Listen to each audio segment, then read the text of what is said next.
It is the way that I cannot get one good Christian man to pursue me or reach the standards I have for empathy and compassion and love.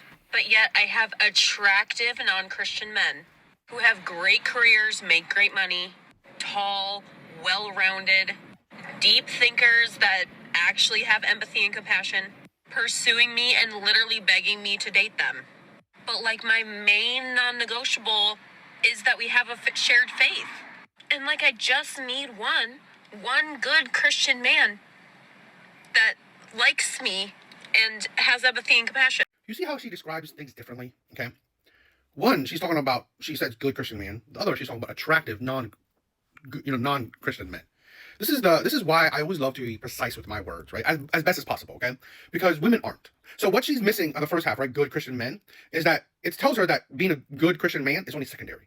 What's primary is being attractive, which is fine. I'm not saying people don't date people you find unattractive, or don't date people that you find that you don't find attractive, right? I'm not saying that, but I'm saying that she purposely, right, is not saying certain words because it would tell on her a lot. So I guarantee you, she's finding good Christian men. The problem is she's not finding attractive good Christian men. Yeah, she's finding attractive non-Christian men. That is the issue. Okay, so the attractive Christian men aren't necessarily like she says, whatever, empathetic and all that shit, right?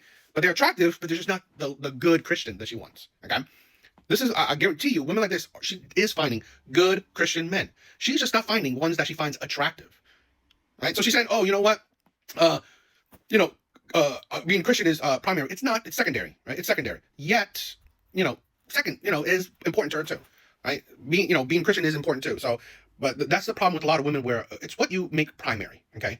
It's what you make primary. So if attraction is your primary thing, you're gonna have a hard problem, right? You're gonna have a hard thing because most women find most men unattractive. That's why that's why it makes her dating life harder. Purposely, she makes it harder, right? Because it's harder for her to find the attractive men that also fits her other qualities. Now, if she just had, I just want a good Christian man, it's not as hard, right? I mean, I think a lot of men have left the faith because it's just pure hypocrisy and delusions, right?